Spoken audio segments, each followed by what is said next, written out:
Welcome back to the Dead Warrior Society. I'm your host, Zach Masick. We're going to jump right into this episode and finally finish the El Cid story. I want to apologize if I look a little weird and immobile. It's because I did cleans for the first time in, I don't even know, like maybe 2 years. And it felt great. It felt awesome, super strong, crushing it. And then I woke up yesterday morning and the entire left side of my neck is absolutely killing me. So if I look stiff, that's why. In this episode, just to give you guys a little bit of a reminder, if you're coming back to the channel, if you're new to the channel, this will work well for you. This will be technically part 4 of the El Cid story, which is a sub-narrative genre. That's not really a genre. Sub-narrative within the larger sort of season that I'm in right now, discussing the Reconquest of Spain. In order to be sort of fully caught up and not completely lost in the sauce, my recommendation is to go back and watch the last 2 episodes. You don't really need to watch the very first El Cid episode. Just go back and watch the last 2. Regardless, I will give you a bit of a recap here. In that way, you know, you're caught up to a degree. And even if you have watched the last few episodes, a lot was going on, particularly in the last episode. There's a lot of different moving pieces. There's a lot of different people within the context of this narrative of the story of El Cid. So I'm going to give you that recap. So just to remind you of everything. With that said, let's go. I'm Zach Masick. This is the Dead Warrior Society.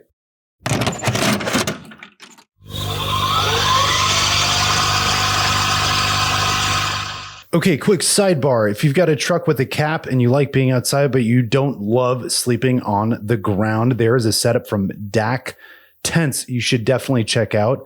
No poles, no drama, just toss it over the shelf and boom, you've got yourself a weatherproof camp setup in minutes. They've got options for different truck sizes and SUVs. Hit the link in the description to learn more in the description and use code DEADWARRIOR for 15% off. That is DEADWARRIOR for 15% off. Okay, so the first thing I'm going to do is I'm going to run through some key figures, some names that you're going to hear repeatedly. Definitely you've heard them before if you've watched any of the previous episodes. There's so many names throughout this whole, it's like, I say this, and I think in every episode, it's a lot like Game of Thrones. There are all kinds of different people. It's almost impossible to keep track of everybody. So I'm going to just try to do this little reminder here so it may help you as we progress to the end of the El Cid story. So first and foremost, obviously we have Rodrigo Diaz, El Cid, our main protagonist.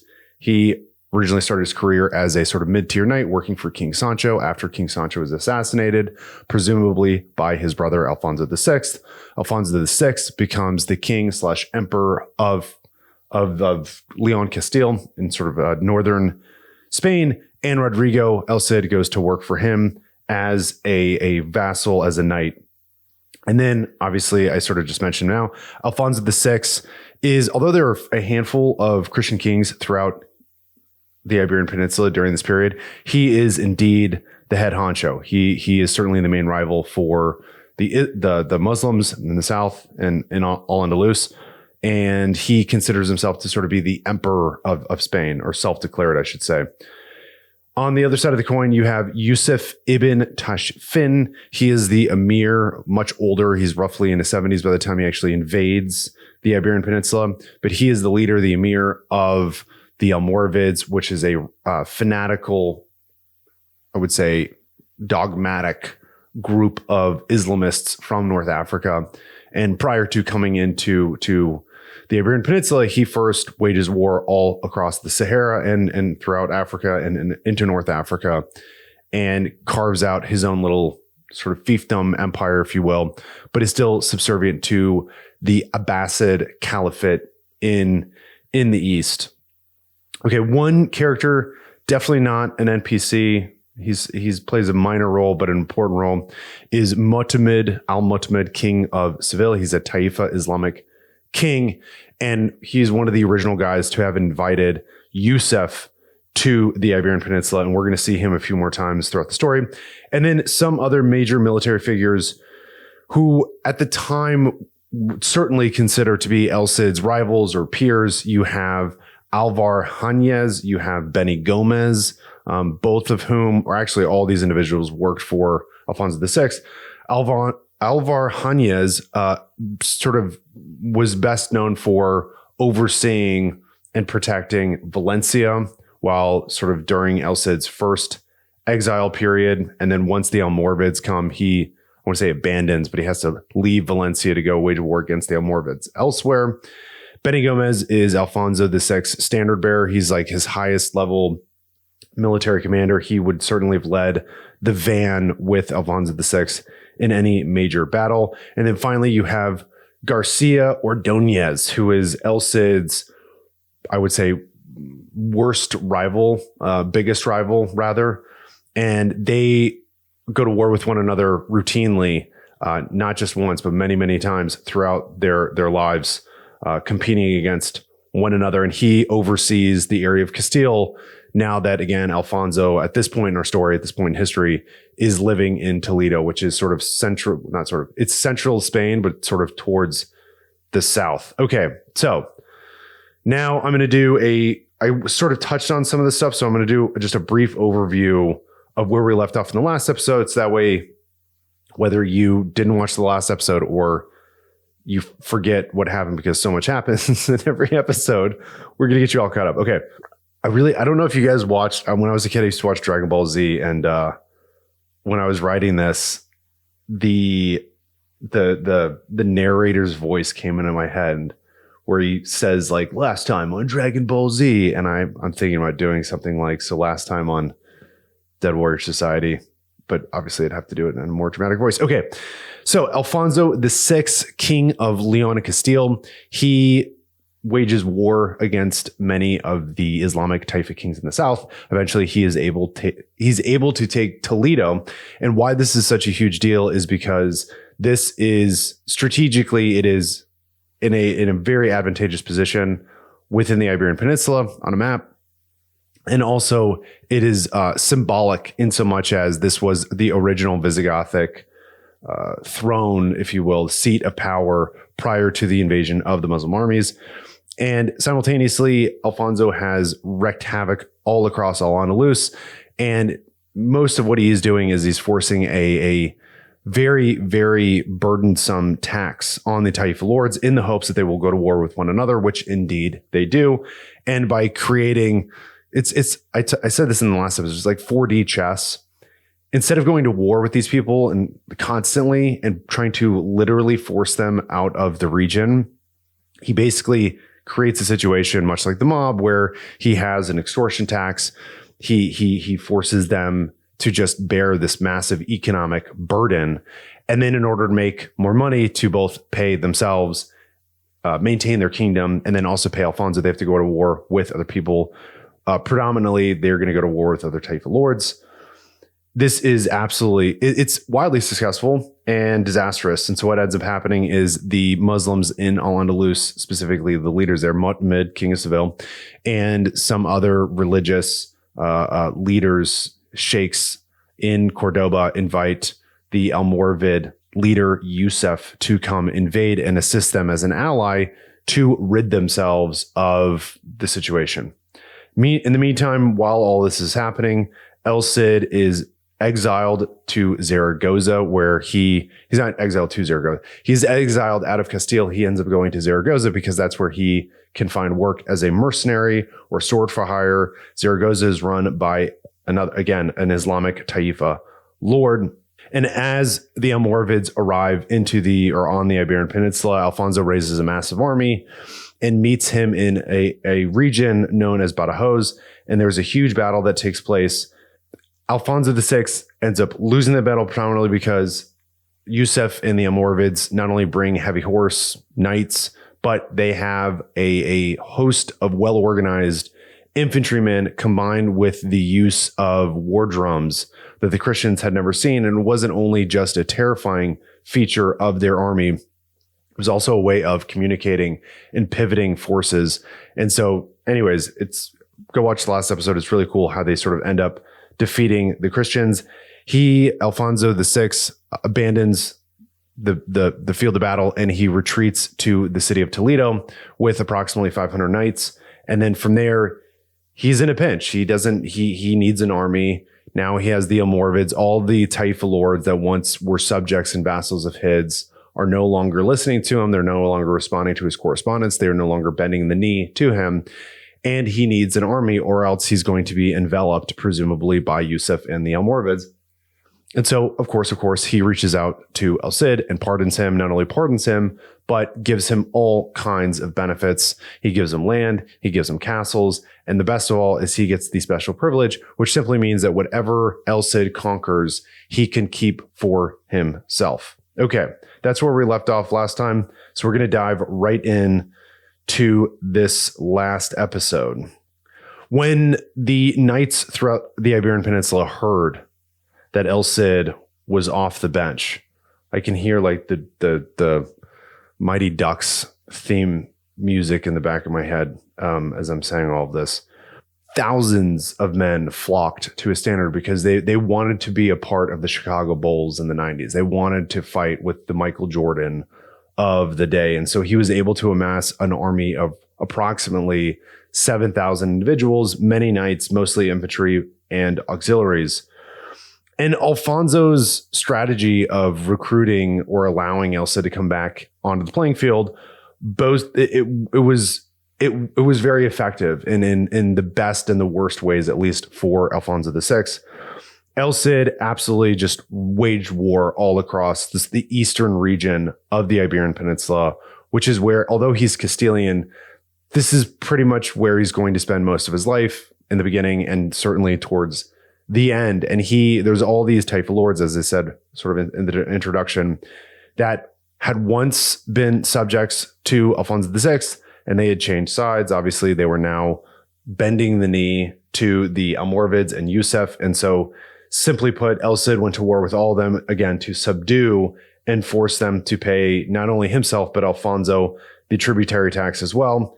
And during this sort of campaign, he is just becoming wealthier and wealthier, and just an obscene amount of money that he is making while doing all of this stuff. Before we jump into the narrative, I just want to sort of paint this picture of the scene a little bit of how knights fought on major battlefields, skirmishes, ambushes, whatever, because I think it's our vision, our concept, our idea, at least for me, of how knights fought, particularly when mounted, has been completely ruined by film and popular media. Like, what's the film? Orlando Bloom, Kingdom of Heaven. Some of the stuff they do in the film was very realistic. Did indeed honor a lot of. There was historical accuracy. Thank you. That's what I was trying to say. However, they really screwed up some things, and this specifically goes to the point of what weapons they used on the field of battle. Their primary weapon. So if you liken it to the way that, let's say, just like a Ranger Battalion guy, whatever, would fight, his primary weapon is his rifle, his M4, whatever they're calling them these days. And then his secondary is his pistol, his Glock, whatever. The knight's primary weapon system was his lance. That was his go-to. That was the piece of equipment that was going to get him the most kills, bar none. Second to that was his sword. If you're a knight in this period and you find yourself dismounted on your feet with your sword drawn in some sort of combat situation, even if you're a skilled swordsman, it's really the last place you want to be.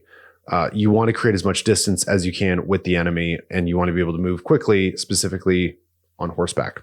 So anyway, when I was reading Raymond Ibrahim's book, Defenders of the West, he has a quote of a contemporary describing how Richard the Lionheart in the Crusades in the Middle East was fighting. And it's a really great descriptor. And although it's not Rodrigo Diaz, it's still going to provide us with a good vision of what it would have looked like to watch him do his thing. So he says, quote, "He charged into the enemy until his couched ashwood spear became weakened from piercing the enemy too many times with savage blows and shattered into many blood-stained splinters. Then he immediately brandished his drawn sword and bore down on the fugitives, seized them, threw them down, mowed down the hindmost, and shaved off the last." So again, just to remind you, the spear was the primary weapon. The sword was the secondary weapon. Maybe to just sort of illuminate my point a little better, I guess. Imagine if 500 years from now, they made a film about the Battle of Fallujah in the Iraq War. And all the Marines there, instead of using M16s, they were all using like M9 Beretta pistols running around. They would look ridiculous. We would laugh at that because it is laughable. So when you see films where knights everywhere are just running around with swords in hand, just know if a knight could see this film, he would be laughing his ass off, being like, no. Like, I only go to my sword in an emergency situation. My lance that I could use repeatedly, by the way, they're much sturdier than I assumed, is my primary weapon. It's how I defeat as many enemy as I can mounted on the back of a warhorse. Okay, returning back to the narrative here. So because El Cid is an absolute boon for the Christians in the East, the Muslims of Al-Andalus are beginning to panic once again. And therefore, Muhammad, king of Seville, remember he's the Taif lord that I mentioned in the beginning, he, as well as other religious leaders in Malik, specifically Islamic judges in the Maliki orthodoxy, if you will, within Cordoba, request that Yusuf return once again to Al-Andalus to assist them in defeating the Christians. I've said this many times. I'm going to repeat it again and again because it's absolutely important to understand what's about to happen next. The religious leaders absolutely despised mainly the Islamic aristocracy throughout Al-Andalus. They thought they were irreligious. They thought that they were too flexible in the ways in which they practiced their own Quran. They believed they were too cosmopolitan, too pluralistic. They effectively thought that they were apostates, that they were abandoning the religion of Islam. And therefore they wanted someone like Yusuf, who believed a lot of the same things that they believed, a more literal interpretation of the Quran and the Hadith, to come and essentially rescue them.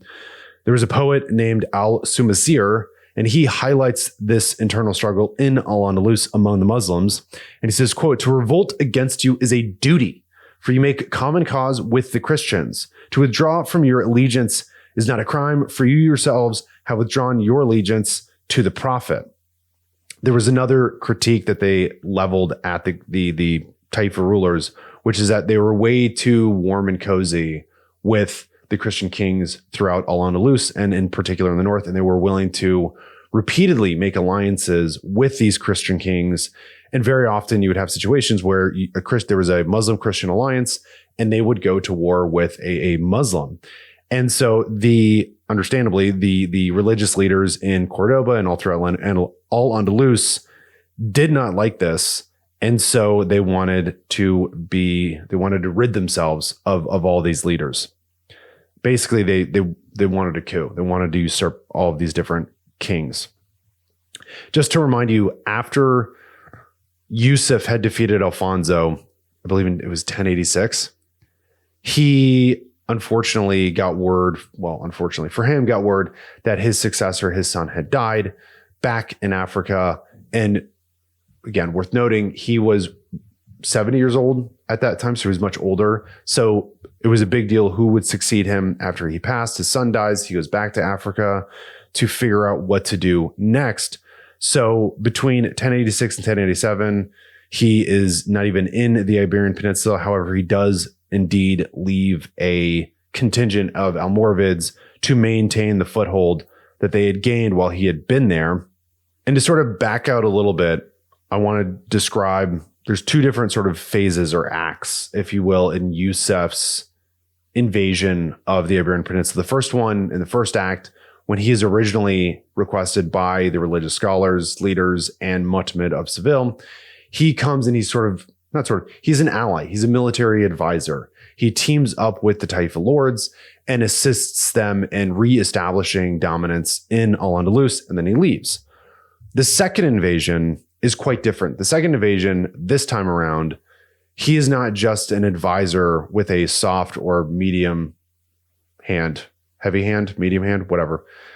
He is now coming in. He's like, okay, fuck this. The Taifa lords are apostates. They're the worst. I agree with the imams and the sheikhs from, Cordoba and all throughout Al-Andalus. The Taifa lords, either they can get in line and facilitate and practice Islam the way it was always meant to be practiced, that very sort of literal interpretation of the Quran, or they can go. And so that's exactly what he does. And so he ends up arriving back in Al-Andalus, but this time, the second time, which is in the summer of 1089, he is not only going to war with the Christians, but he is going to consolidate and amass more power in Al-Andalus in such a way that we have not seen really since the Caliphate nearly 100 years prior. And he just begins to completely oust many of the Taifa kings. So instead of just being an ally or an advisor, he now wants to be the sort of ruling authority within the Islamic Muslim Spain. During this time, he lays siege to Aledo, which is a major city in the south subject to, at this time, in 1089, to Alfonso VI. The siege takes a little longer than he had anticipated. He's running out of resources. I think he probably thought he'd make quick work of it. And then he gets word that Alfonso VI is coming in force with an army. And he just basically decides at that point, you know what, like, I can't lay siege to this city and starve him out and simultaneously face Alfonso's coming army. So he ends up abandoning the siege. Now, although Alfonso VI was able to, I would say, prevent this takeover of Aledo, he is not able to stop the Almoravids and Yusuf from just absolutely wreaking havoc all across southern Spain. Alfonso's men, including Benny Gomez, Alvar-Henez, and others, were defeated by the African Islamic hordes. And Yusuf just wages war all across, like I said, Al-Andalus, defeating Taifa lords, usurping them. Many of them he just deports back to Africa. Some of them are willing to sort of bend the knee, and he can use them as puppet masters within his new empire. And the strategy works super well. I mean, he just takes over very, very quickly. It's kind of almost depressing to see how much ground Ferdinand I and Alfonso VI gained prior to this in the 70s and the 80s. And then all of a sudden, like, as you're reading this history, you're literally thinking to yourself, like, wait, I thought the Reconquest ends in the late 15th century, and here we are in the 12th century, and it appears as though between Ferdinand and Alfonso that they're going to just defeat the Islamic powers in the south.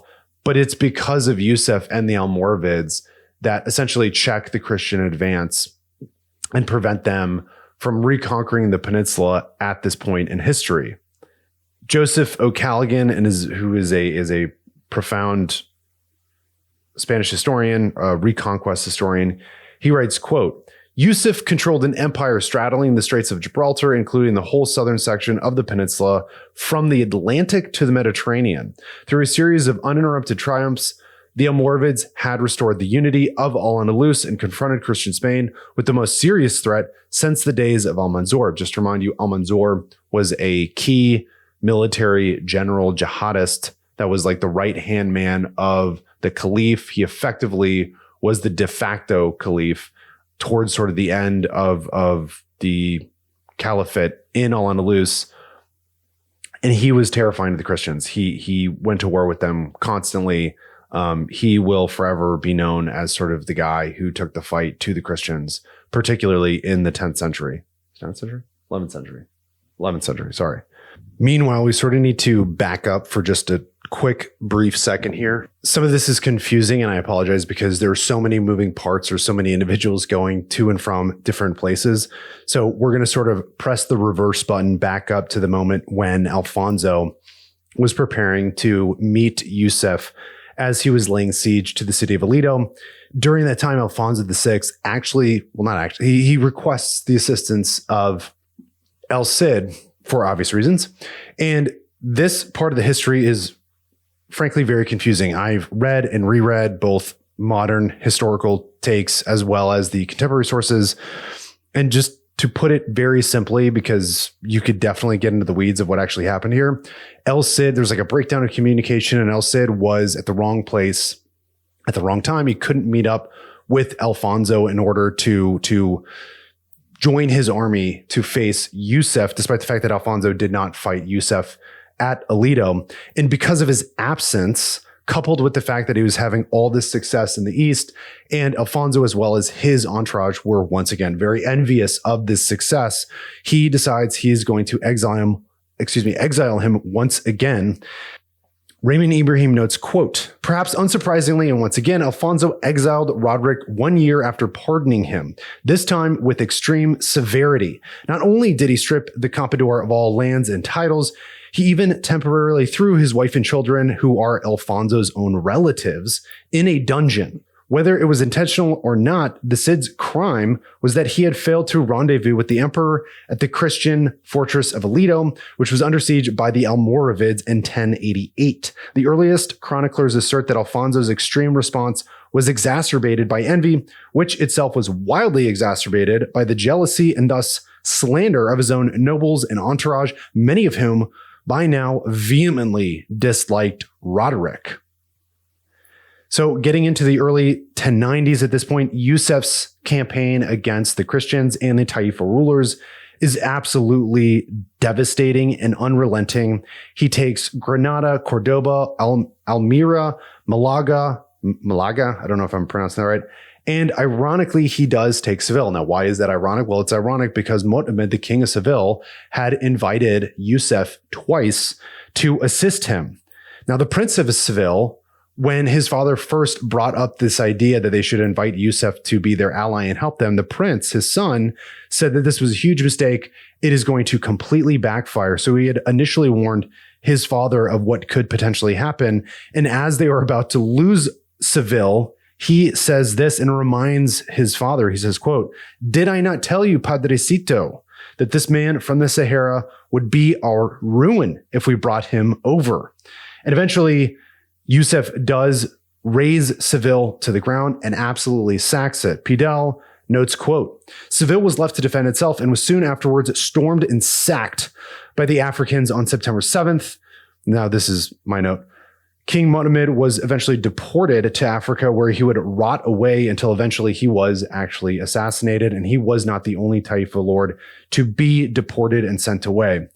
Pidal continues, he says, quote, the clerical party, on the other hand, was above entertaining any such sentiments. The fakirs, the real authors and abettors of the invasion, profited by the victory to secure the triumph of the Maliki orthodoxy over the indifference of the Andalusian courts and the heterodox sects that infested the Taifa kingdoms under cover of their indifference. The Maliki doctors installed themselves in the important public posts, and through their fatwas, that were so respected by Yusuf, conducted the highest affairs of the state, dethroned kings at will, and instigated the persecution of the Moz Arabs. Now, the Moz Arabs, just to remind you, again, for the millionth time, because all this is very confusing, the Moz Arabs are simply just Christians that have essentially been Arabized living in Al-Andalus at this time. So overall, things are looking very grim. Alfonso's men and his armies are being defeated everywhere. The Taifa rulers are also being defeated and deported out of the Iberian Peninsula. And really, there's no one to stop Yusuf and his Almoravid army, except, of course, for El Cid, whom, by the way, despite being in exile, is like, YOLO, let's keep fucking going. And he does, which is a shift away from what he was doing in his first exile. In his first exile, he still needed an employer. Ergo, he worked for Zaragoza, or he worked for the Islamic king there in Zaragoza. And simultaneously, as I mentioned previously, he was technically still defending Alfonso's realm, even though he had been betrayed by the emperor. This time around, he has no employers. This time around, he's like, okay, fuck this. Fuck all of you. I'm going to show you that I am the man of the hour and that I am more capable than any of you. And I don't need your support or your protection to facilitate my war fighting, my campaigning, particularly in the East. And in order to shore up his power, he's obviously taking a ton of risk because he's on his own at this point, number one. But number two, he can't afford to lose. Why? Because if he loses, not only will he lose a ton of men and resources, but simultaneously, the only way he can pay himself or pay his men or continue to survive, in essence, is through victory, it is through conquest, is by forcing others to pay tax and also obviously taking any war booty in his way. Pidal does not hold back on his criticism of Alfonso, because despite the fact that the Almoravids are gaining more ground and territory, Alfonso still decides to get rid of or exile Rodrigo. And he says, quote, further, when the emperor lost Andalusia, revealing his utter helplessness to stem the Almoravid advance, and when not only he, but Alvar Hanez and the Beni Gomez as well, broke before the new tactics of the invaders, it was upon the Cid that the task developed of resisting, unaided, the whole might of Islam, a task that would extend the scope of his operations far beyond the confines of the East. So in less than a decade, Alfonso had gained all this ground, had basically ridden this wave that his father before him, Ferdinand I, had created, and really came to dominate the vast majority of the Iberian Peninsula, either directly subjugating it under Christian authority or extorting Taifa rulers and making them his subjects. And like I said, within a decade, he had essentially lost all of it or nearly all of it. I mean, he was completely cornered in Toledo, and really, the historians don't say this, but to me, I'm sort of seeing the situation like, okay, so it's only a matter of time. Once the Almoravids could sort of cripple or defeat El Cid, then they can focus all of their ire, all of their attention on Toledo, presumably. At least that's the way I read it. So El Cid really had two primary objectives at this point, roughly 45 years old. I think he's 45 years old.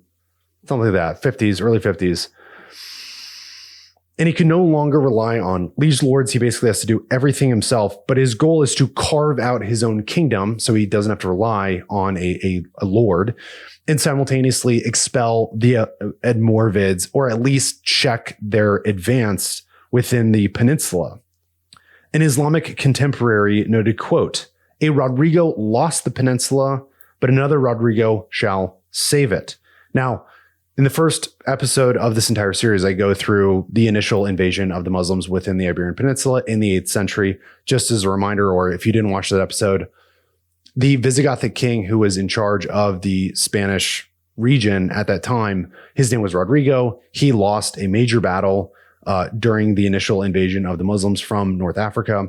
And so everyone sort of considers the fact that he was the one, King Rodrigo of the 8th century, lost the Iberian Peninsula to the Moors. And this Islamic contemporary is simply noting the sort of coincidence that there was a Rodrigo that lost it, and now there's going to be a Rodrigo that will save it. Like I said, in order to shore up his power and his strength, really what he needs a major kingdom like Seville or Toledo or Granada or Cordoba to pay him that extortion tributary tax. All these cities within Al-Andalus, all these Taifa kingdoms, are massively wealthy. And they've been just collecting hordes of money from all different avenues over the course of hundreds of years. And despite the fact that Christians have been taking over and extorting the pariah or that extortion tax from the tributary tax, they are still very wealthy. So El Cid recognizes now, he's like, okay, if I'm going to be able to protect my family, my men, and myself, I need to have one of these major cities as my tributary. And his gaze pivots to a city called Valencia, which is, I'll show you the map here. It is on the east coast of Spain. It's actually further south than I had remembered. But what's important is it was a very fertile area. So there was a ton of agriculture. So you have a huge amount of wealth that you can tax from the agriculture base there. And simultaneously, being on the coast, it can interact in trade all across the Mediterranean, Europe, the Italian peninsula, Sicily, North Africa, the Middle East, the Balkans. And therefore, if anyone, but in particular, if El Cid can capture this city and subjugate it, in so many words, he could become very, very wealthy and have basically enough funds to, like I said, carve out his own kingdom. From the moment he is exiled again to, 1092, he is in a constant state of warfare. I mean, when you read the contemporary text, El Cid is just like, he's laying siege to this city, and then he's over at this castle, and then he's at Valencia subjugating that, and he gets bored there, or he's waiting, so then he goes over here. The guy has like OCD or ADD. Like he cannot stop, and he absolutely loves to fight wars. It's a really fascinating insight just in terms of like how the guy operates. It's almost like he can't help himself. And finally in 1092, El Cid seizes Valencia, and he just to remind you, he doesn't make Valencia his home necessarily. There is a Taifa king there named Al-Qadir, and he goes, it's the extortion tax. He goes to Al-Qadir and just says, hey, you are now my vassal and you are going to pay me the extortion tax every year. Al-Qadir is actually like, fantastic. I would much rather pay you, Rodrigo, than deal with the Almoravids. You know, obviously it's your responsibility to make sure they don't take over Valencia, and you are helping me maintain my power in Valencia. But I'm happy to pay that extortion tax, the protection tax, for you to facilitate my protection. And this is an absolutely massive, massive deal. It is a huge blow to both Alfonso's ego as well as Yusuf, because Alfonso looks at the situation. He's like, hold on a sec. I just exiled this fucking guy to get rid of him because he was just so troublesome. He was such a threat to his peers, my vassals, the Beni Gomez, Alvar Hanez, Garcia Ordoñez, and I got rid of him. And now he just took Valencia, which is one of the most wealthiest, incredible cities in all Andalus. And Yusuf, here he is carving out this new Almoravid empire in the Iberian Peninsula. And this, I wouldn't say no name, but this like mid-tier knight, or what started as a mid-tier knight, Christian, has just not only taken a city, but taken an Islamic city. This is a huge no-no. We have to stop this. And so literally at this moment, the title of this episode is El Cid against the world, or, you know, El Cid is at war with everyone. I haven't quite decided yet. But this is a moment where he is indeed at war with everyone. The king, the Christian king, decides that he is essentially going to go to war with El Cid. And obviously Yusuf is going to go to war with the Cid. And this is a bit tricky. So far as I'm aware, and maybe I just missed it, there is this fraught discussion within historical circles of whether or not Alfonso actually sought to go to sort of active war with El Cid at this moment. I think that is revisionism. I think that it is very, very obvious that Alfonso wanted to stop El Cid from succeeding any further, as we'll get into sort of the evidence of that. But obviously, simultaneously, it was a two-front war. He was having to deal with Alfonso while simultaneously dealing with the Almoravids.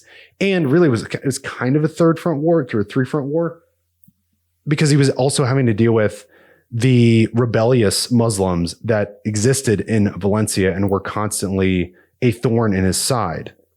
So first things first, he secures Valencia, and then he turns his attention to dealing with Alfonso.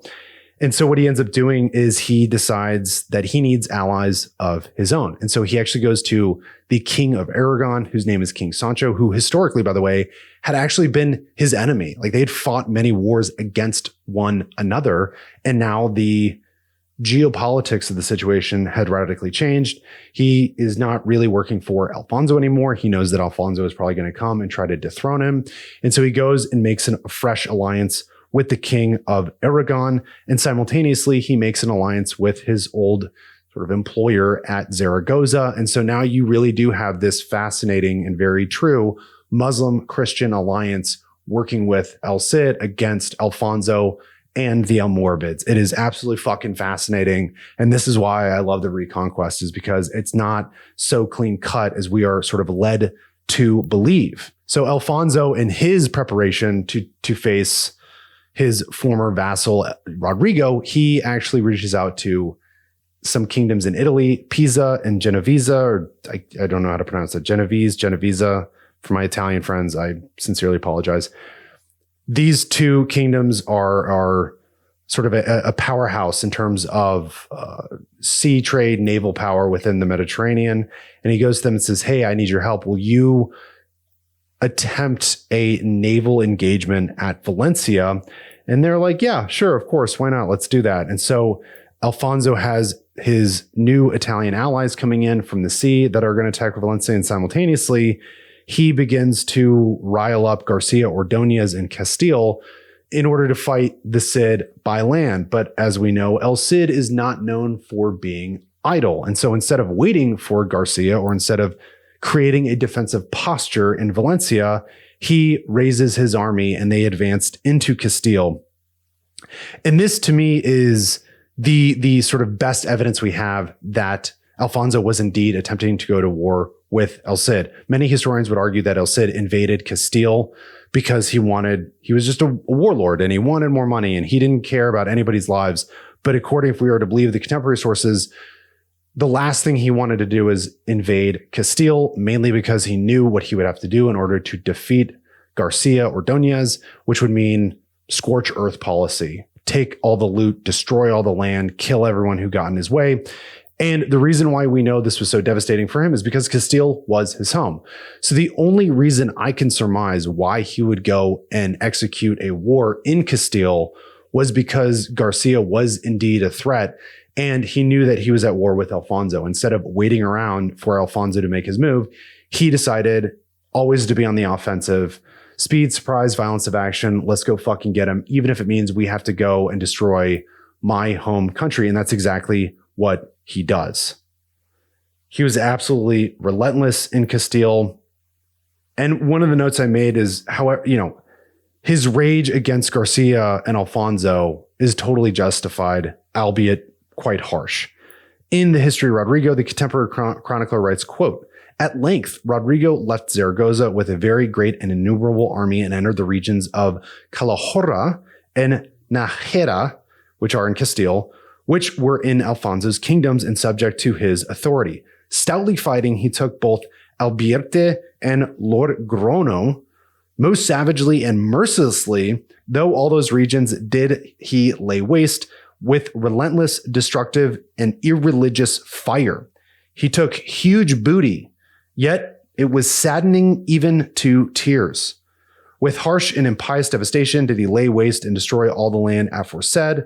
He altogether stripped it of all its goods and wealth and riches and took these for himself." So again, he basically makes Garcia Ordoñez a non-entity. And at one point during this entire campaign, and this is common, he reaches out to Garcia and says, "Look, dude, let's just have it out. Let's have a pitch battle and the better man is going to win." And Garcia says, "Sure, why not?" But of course, right before they're about to face each other in battle, Garcia tucktails and runs, which in the defense of Garcia, many individuals do, and many individuals did. And when you read the contemporary sources, it's kind of like, it almost seems unrealistic that so many people fled when the Cid was approaching them, but it happens so often. And it's something that gets mentioned throughout various sources that it's obviously very true. I mean, people were just terrified of facing the Cid, even when they had a superior army just in terms of numbers. And very often, particularly in this period, El Cid was outnumbered significantly, and we'll get into some of those numbers here in a minute. Now, by raiding Castile, I believe this is the first time in his life that he's actually directly targeted a subject area. I mean, essentially Alfonso's domain. It's Alfonso's kingdom, and he is now targeting it explicitly. And I think this is El Cid's way of saying, look, you had your moment to shine. You failed. You lost against the Almoravids. You're losing more and more of Al-Andalus. If someone is going to stop this guy, it's going to fucking be me. So I'm going to hit Castile. There's nothing you can do about it. Garcia Ordoñez is a pussy. There's nothing he can do about it. This was a message from Rodrigo to Alfonso saying, stay the fuck out of my way and let me cook. The fleet, by the way, finally arrives from Italy, and they just abandon the attack on Valencia. I can't remember precisely why that is, but they just decide let's not do that. Instead, they go to Barcelona. They try to hit Barcelona. King Sancho defends Barcelona, obviously El Cid's new ally, and he is indeed successful, although he loses so many individuals and so many resources in defending the coast from these Italian ships that he essentially is no longer a viable ally that can support El Cid in Valencia against the Almoravids. At this point, finally, Alfonso is like, okay, I made a mistake. I'm going to pardon you, El Cid, for a second time. Let's not go to war with each other. This is a waste of our time. It's a waste of our resources. We should be focusing our energies on the Almoravids. And El Cid is like rolling his eyes, just like, bro, that's what I was trying to tell you this whole time. Just stay out of my way.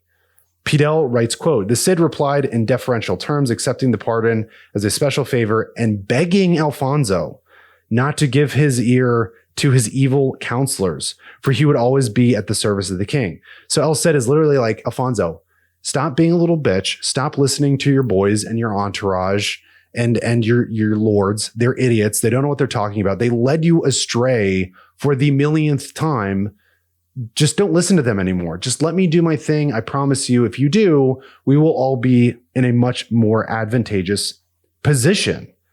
So despite having inferior forces, El Cid defeated his enemies, both Christian and Muslim, in the east, shoring up his position with mountains of booty, cattle, land, castles, and is maintaining his hold in Valencia, building his renown even more. I mean, he's a lot like Elon Musk in this period, quite frankly. And despite his victories in the east, the Almoravids are a looming threat, and they are indeed still having a ton of success in the south.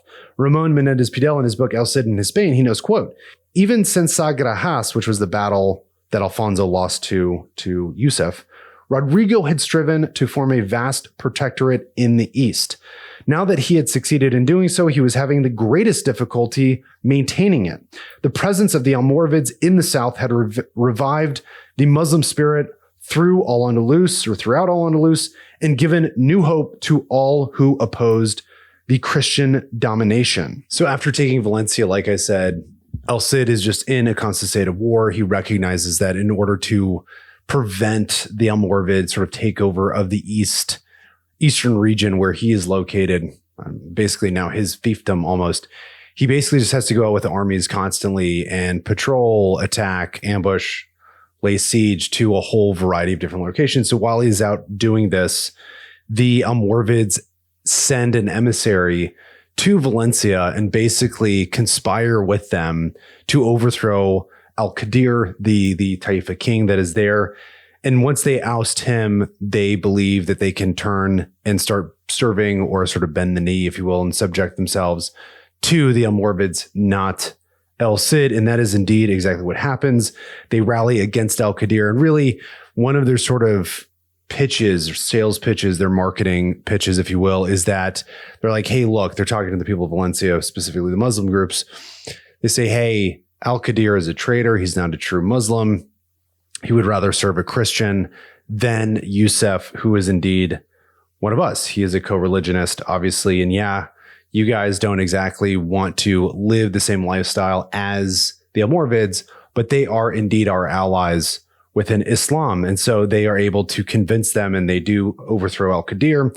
Raymond Ibrahim, in Defenders of the West, he notes, quote, a secret plot between the Almoravids and the Moors of Valencia, led by its Qadi and Sharia judges Ibn Jef, resulted in the overthrow of the king Al-Qadir, who had, quote, increased their hatred being a friend to the Christians, that is, by being a vassal to the Cid. So very quickly, the Almoravids, essentially with a small conspiratorial contingent, are able to take back Valencia. And of course, as they do, they find Al-Qadir, who has been dressed himself in a burqa in an attempt to escape. And they capture him and execute him, screaming Allahu Akbar right on the spot. Of course, once El Cid hears what's happened, he is absolutely furious. This is a massive challenge to his authority.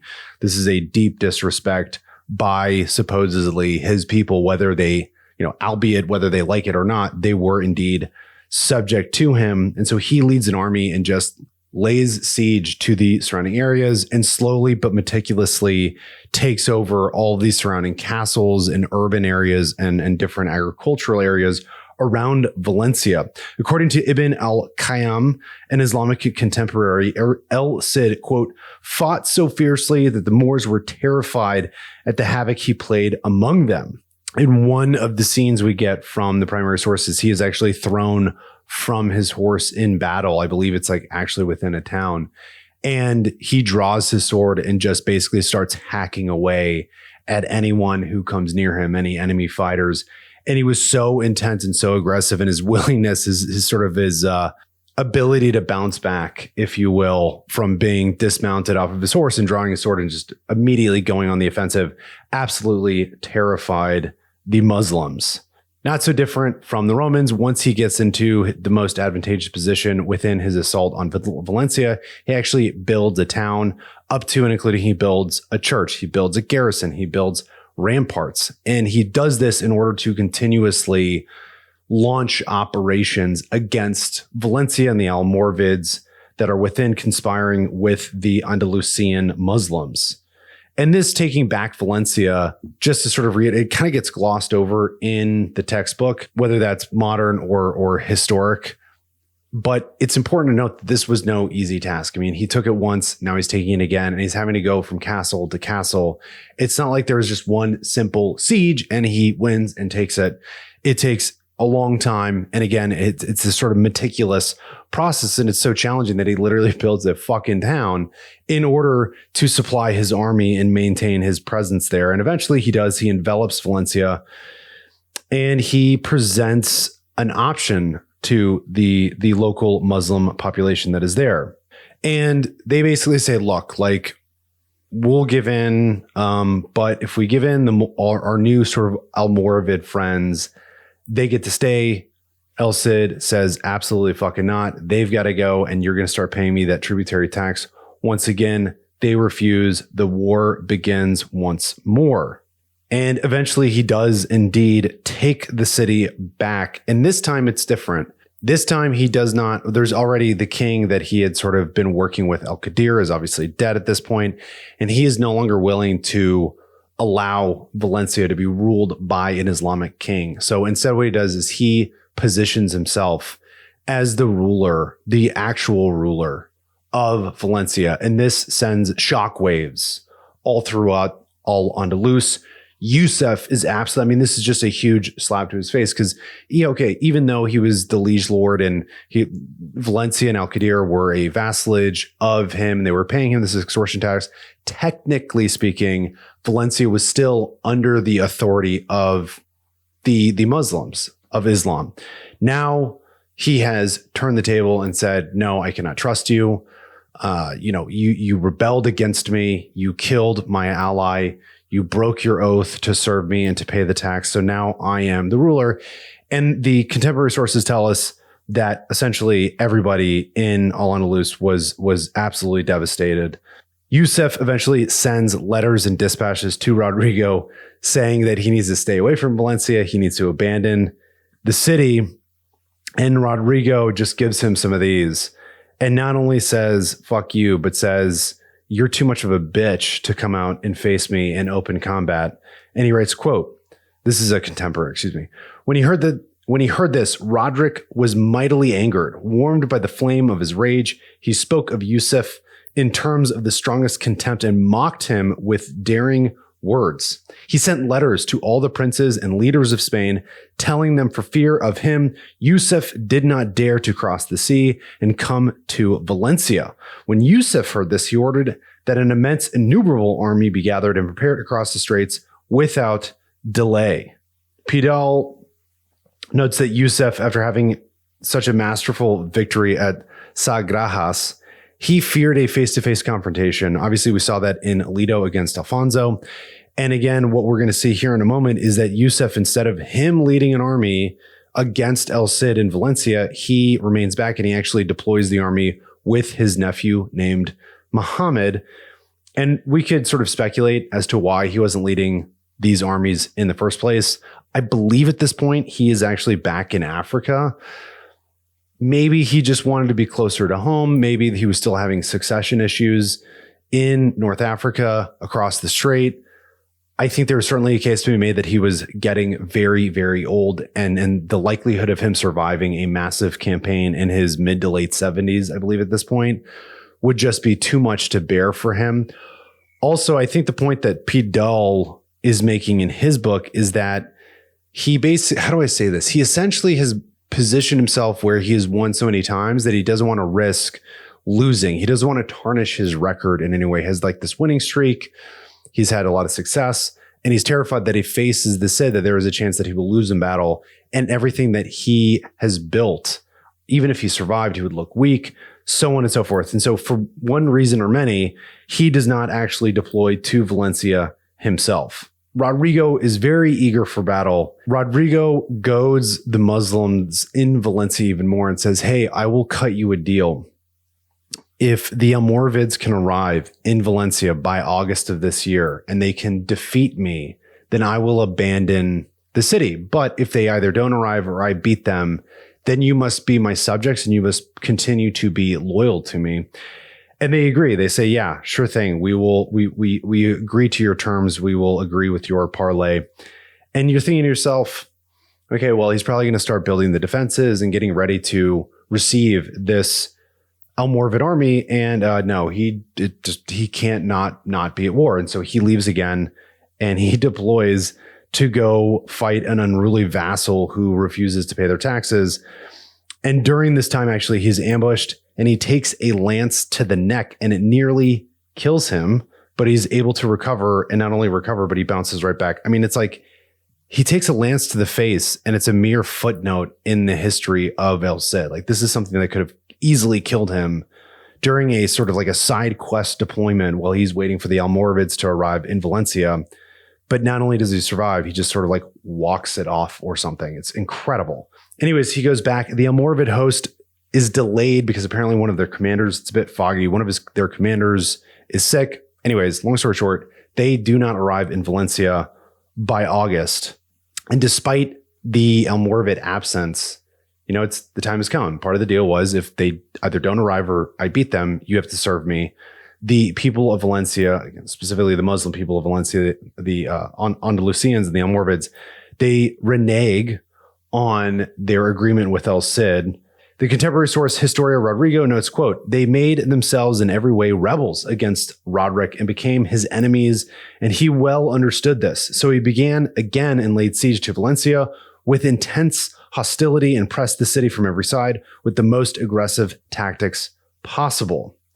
Now, eventually, the Almoravid army arrives, and the Muslims of Valencia are absolutely thrilled. They can see the army on the horizon. They're like, yes, we're finally going to be free from this dick, Rodrigo.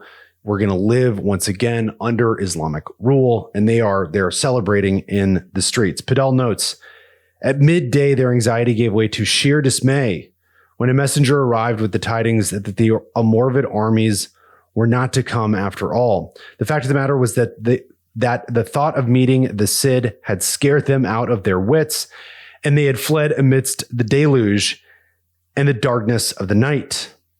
So apparently that night it had rained really hard when they woke up in the morning. Where they had once seen the army, they were now gone.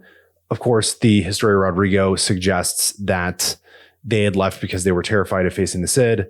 Not so dissimilar from Garcia or Ordoñez. There may have been other reasons. Maybe they were looking for other reinforcements. I believe there was one point that was made that the fields were basically completely soaked and soaking wet.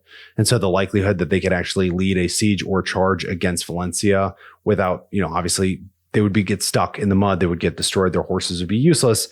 Either way, a combination of these things, the Almoravids arrived and then quickly left. We can say with some certainty, though, Rodrigo's reputation absolutely preceded him. After the Almoravids left, the Moors of Valencia despaired, as well as the rest of Al-Andalus once again, because Rodrigo, a Christian, was indeed now the Prince of Valencia. And he punished them for betraying him, not just once, but a multiplicity of times. El Cid plundered the city, and the Historia states, quote, Rodrigo continued to press the siege of Valencia ever more closely for no little time. At long last, he valiantly took it by assault. He found and took possession of vast and innumerable riches, immense, unaccountable quantities of gold and silver, precious jewelry, gems set in fine gold, treasure of various sorts, silken textiles decorated with precious gold. So vast were the hoards of riches which he seized in the city, that he and his followers were rendered wealthier than it is possible to say. After the submission, El Cid was still magnanimous. I mean, he still was like, because it's a complicated situation. I mean, it's not, like I said, had he had a sort of if he was the puppet master and he had Al-Qadir there and he could sort of rule vis-a-vis or through a Muslim king, it's much easier just in terms of administering or governing Valencia or any city for that matter in Al-Andalus. But now he is the authority. He is the face of the rulership. And so he's thinking to himself like, okay, yeah, they betrayed me multiple times, but this is now my city. This is now my home. My family is here. My daughters are here. My wife is here. All of my vassals, my main guys are here. And in order to successfully rule or govern this city and this region, I need to be warm towards the Muslim population, obviously. Pidal notes, quote, he dispensed justice so fairly that none had any grievance against him or his officials, for he strictly observed the Muslim law and exacted only the legal teeths, as the Almoravid historian himself admits. Just to sum up all of this before we sort of move on to the big final showdown, this was a huge achievement, just in terms of what the Cid was able to accomplish by the time he was like 50. I mean, I guess like a way of juxtaposing this would be like if today you had a kid who grew up on a farm with like standard, he may have gotten like a junior college education, and then, in his 20s. And then by the time he was into his 50s, he was Elon Musk. He was running a Fortune 500 multi-billion-dollar corporation.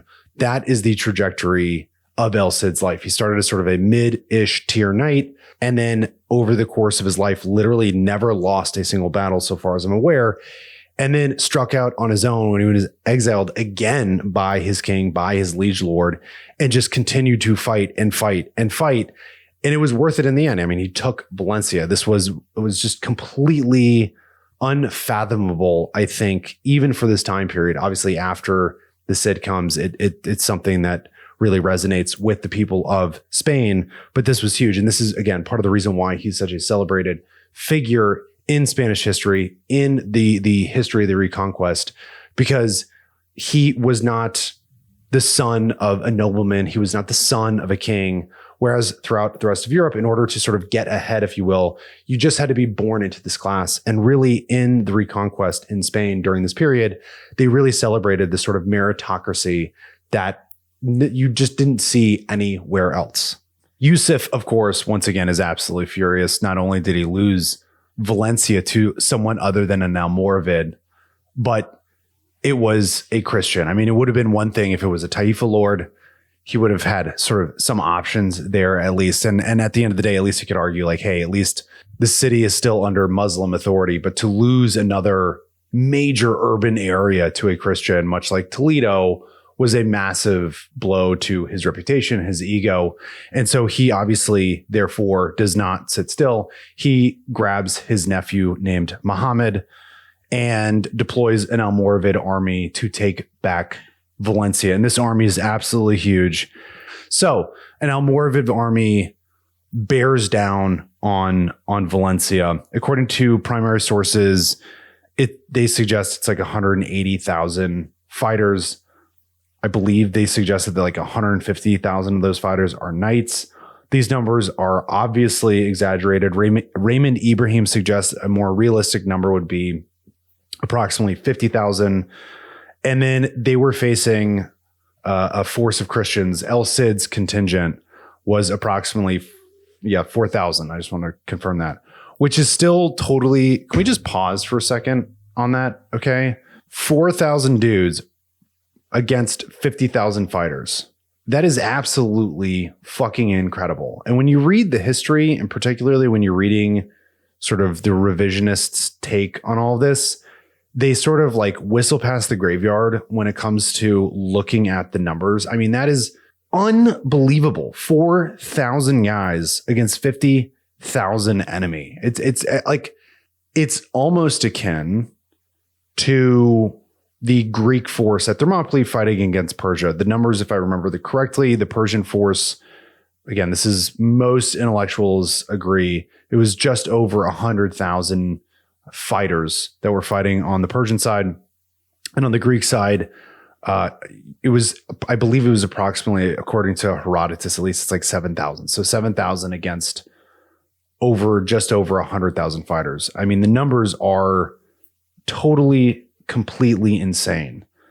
And as we shall see, though, it's not only that they defend the castle. I don't want to give anything away, but it's not just that they defend the castle. They actually go on the offensive. So, some few 5,000, 4,000, 3,000 knights mobilize and deploy against this massive force, as we will sort of get into the details here.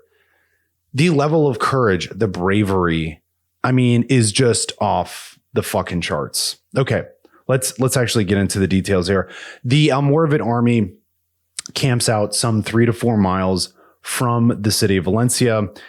And despite, the oaths and the promises that the Muslims within Valencia have made to Rodrigo Diaz, they renege on their word once again. And therefore, what he ends up doing is he actually collects all of the iron tools or weapons, what could potentially be used as weapons. He melts them down, he collects them, he takes them away from them, because he is obviously afraid of some sort of revolt from within, and he can only deal with one enemy at a time. Obviously, if there's a revolt simultaneously dealing with a siege, he would be in serious trouble. So he does that. And another thing that he does as well is he needs every able-bodied man for this fight. And so he sort of looks to the Muslim population of Valencia and says, how am I going to vet these guys? I need, even if 1 out of 10 is willing to fight for me against the Almoravids, I'm going to need him to go ahead and assist us. So what he does is he ends up going on these sort of training exercises with his other knights that he does trust. And essentially during these training exercises, vets each individual as to whether or not they would be potentially willing to fight with his army against the oncoming Almoravid force. And I believe for every individual that he doesn't trust, he just basically exiles them out of the city. But pretty soon he has amassed his force of 4,000 individuals. So for 10 days, the Almoravids advance and they get closer and closer to the city of Valencia. And El Cid, as well as his men, or the gates are shut, they're locked up, they're ready to sort of defend the city. And every day the Christians can hear the drums of the Almoravids coming. There are some minor skirmishes. They shoot arrows into the city. And again, they're just harassing them day in and day out. And according to the historian Rodrigo, the chronicler notes, quote, "Every day indeed they used to go around the city shrieking and shouting with a motley clamor of voices of Allahu Akbar. And filling the air with their bellowing, they often used to fire arrows at the tents and dwellings of Rodrigo and his soldiers, provoking them to immediate combat." According to a minstrel, the Almoravids were beating their fearsome drums, which absolutely brought terror to many of the fighters, by the way, in Valencia, who had yet to face, some of them were from Castile, and they just hadn't faced an Almoravid force. And so they had never heard the drums. And so they were indeed absolutely terrifying. The Cid, this is so awesome. The Cid assures them that within a fortnight, so 2 weeks, he would not only defeat the Almoravids, but he would bring back those very same drums and use them as a votive offering before the altar of the Virgin Mary, which is fucking sick. So with each passing day, the Almoravid army, the forces, these knights, these Islamic African knights, they're getting closer and closer to the gate. They're feeling more confident. They're really feeling more enthusiastic, more comfortable. And so they're getting closer to the city, obviously in preparation for the eventual siege and destruction of it. But this is exactly what El Cid is hoping they would do. Finally, after 10 days, Rodrigo mounts his warhorse, his charger, and he does this incredible maneuver. And again, just to remind you, it's 4,000 guys, give or take, because presumably not his entire... He doesn't have it at 4,000 mounted individuals. We have to assume that a percentage of the 4,000 are remaining in the city for the defense of the city. Obviously not everybody is a knight. Not everybody is mounted. And so, I'm sort of speculating here, but he might have 2,000, 2,500, 3,000 at most knights that he can sort of deploy, if you will. But he waits for the Almoravids to come as close as he can get them to come. And then what he ends up doing is he busts open the front gate and outcharge these Christian knights, completely taking the Almoravid force by surprise. And the Africans, these Islamic African Berbers fighters, are just shitting their pants. They don't know what to do. They're trying to organize their forces to receive these knights, and they just come bearing down on them.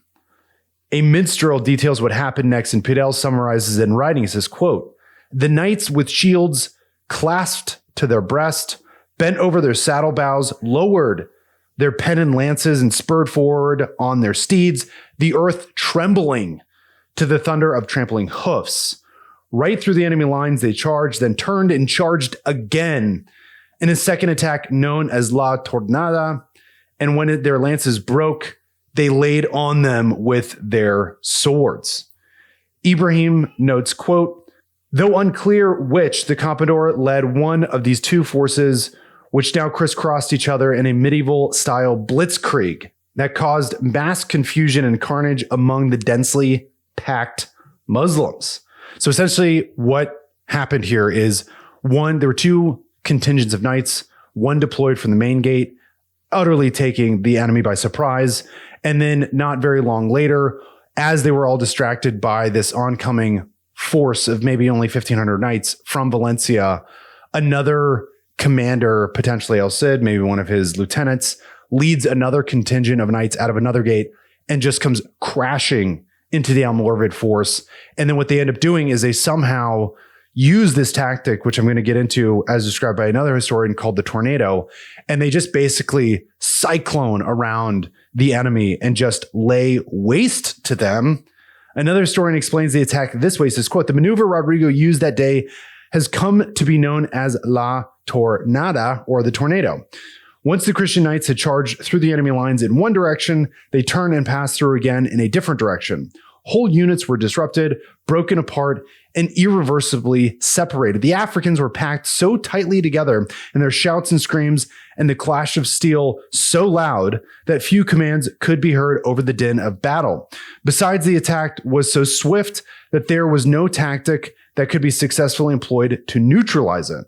So unlike all the other Christians that Alfonso VI had deployed to fight the Almoravids over the course of the last, 4, 5, 6 years, they could not overcome their new tactics, their organization, their infantry. They had a contingent of slave soldiers that they brought to bear that were indeed relentless. Simultaneously, they would use these drums to coordinate their attacks between their infantry unit and their heavy cavalry unit. And El Cid develops this new tactic of using a tornado, whereby him and his heavy cavalry are moving apparently in unison, compact almost, in a way where the enemy just can't respond. They can't turn. They can't hear commands. 1 minute they're coming from this direction. They're coming from the south, let's say.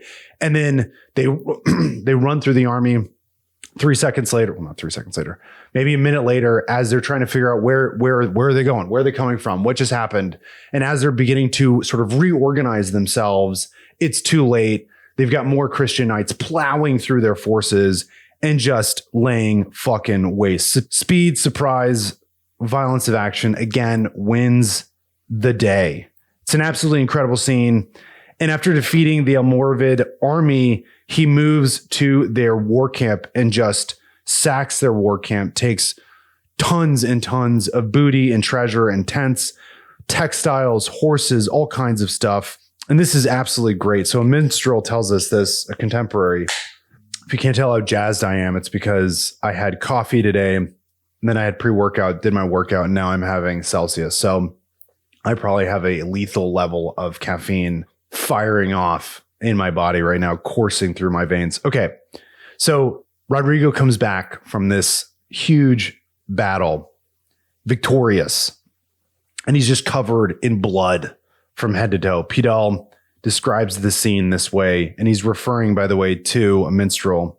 Satiated with slaughter, the Cid returned to his wife and daughters, his helmet gone, the hood of his coat of mail thrown back, and the linen undercap pushed over his brow. His sword was dripping with blood, which had run up the blade to the hilt and along his arm up to his elbow. And then he said, quote, "Do you see my blood-stained sword and my horse dripping? That is how Moors are vanquished." The victory of Curate, or Curate, as the sort of scholars call it, was incredible. It was massive. It was insane. 4,000 Christians, really like 3,000, because like I said earlier, some of them were probably still in Valencia, defeated an Almoravid army of 50,000 fighters.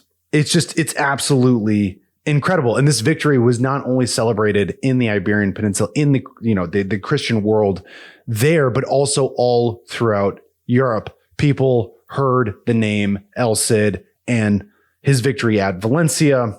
Obviously, the Moors were absolutely devastated. Even El Cid's sort of modern detractors who claim that he is just a selfish warlord who could give not give a good goddamn about the Reconquest. Even they have to admit that this was the event of the year. It was a huge victory for the Christians. And like I said, they just celebrated all throughout Europe and Christendom. And because of the internal struggle that caused all sorts of consternation for El Cid among the local population of Muslims living in Valencia, and in order to ensure the security of his new city, in the aftermath of the battle, Rodrigo took Al-Jif, who had been the conspirator, one of the conspirators who conspired against him, and really Al-Qadir, who murdered Al-Qadir, and El Cid took him and burned him alive in public, which is right on par. Basically saying like, fuck around and find out, right? Okay. After Valencia, the Almoravids just continue to wage war. And of course, El Cid continues to face them in battle. And in one of these fraught battles, he is surrounded and he advances to meet the Almoravids. Once again, he is outnumbered significantly.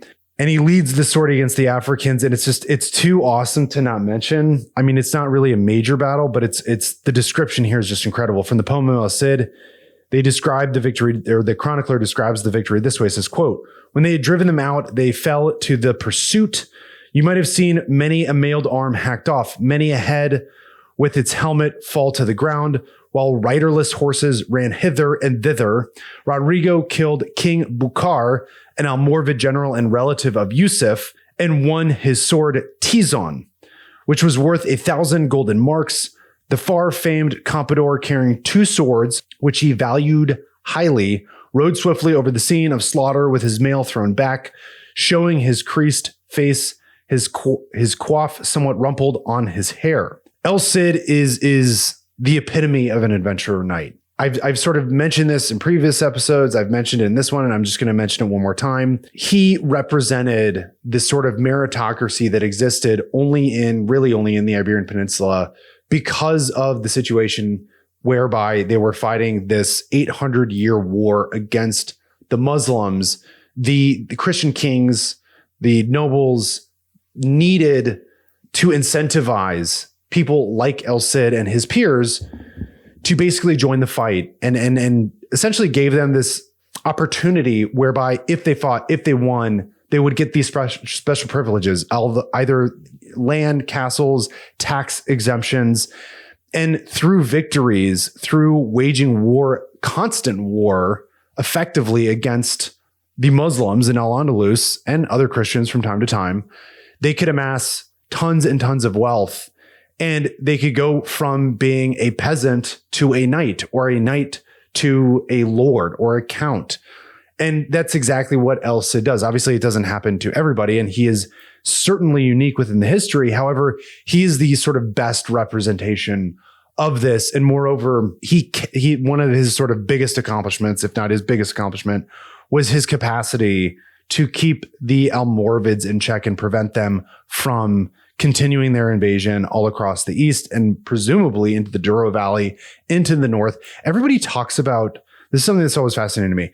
When we are looking at sort of exciting historians that are writing about Christian crusaders or the Battle of Tours, where Charles Martel prevented the complete invasion of the Islamic armies into Europe, and we all understandably suggest that had he not had that victory, Europe could have looked very differently. The world would just maybe potentially have looked very differently today.